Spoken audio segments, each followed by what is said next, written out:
भंडाऱ्यामधून एक महत्त्वाची बातमी समोर येते। पत्रकारांना घेऊन जाणारी बोट बुडालेली आहे। बचाव पथक वेळेत पोहोचल्यामुळे मोठा अनर्थ टळलेला आहे।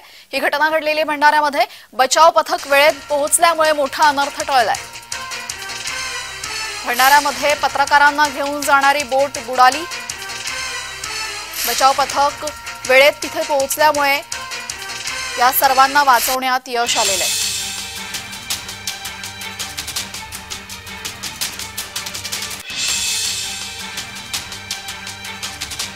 भंडाऱ्यामधून ही दृश्य आपण बघतोय। भंडाऱ्यामध्ये पत्रकारांना घेऊन जाणारी बोट बुडाली। दरम्यान तिथे बचाव पथक वेळेत पोहोचल्यामुळे मोठा अनर्थ टळलाय।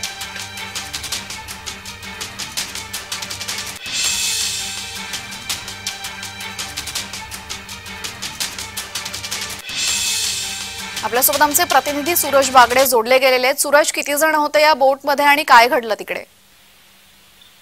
नक्कीच आज राज्याचे मुख्यमंत्री एकनाथ शिंदे हे भंडारा येथील 547 कोटीच्या कामाच्या भूमिपूजनासाठी आलेले होते।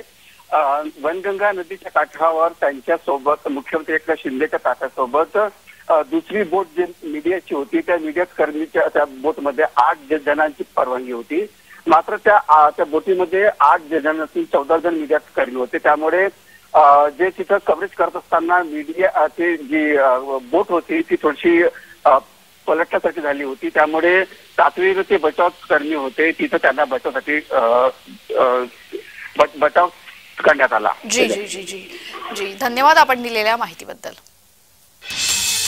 तर भंडाऱ्यामध्ये पत्रकारांना घेऊन जाणारी बोट बुडाली। 8 जणांनाच बसण्याची मुभा होती, मात्र 14 जण त्यामध्ये चढले आणि त्यामुळे ही बोट बुडाली। दरम्यान तिथे बचाव पथक त्वरित पोहोचलं आणि त्यामुळे मोठा अनर्थ टळलाय।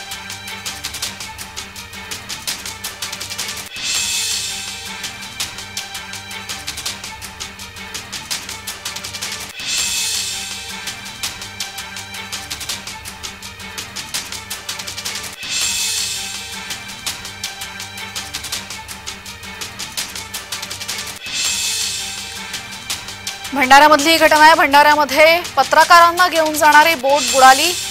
दरम्यान तिथे बचाव पथक लवकर पोहोचलं आणि त्यामुळे मोठा अनर्थ टळलाय।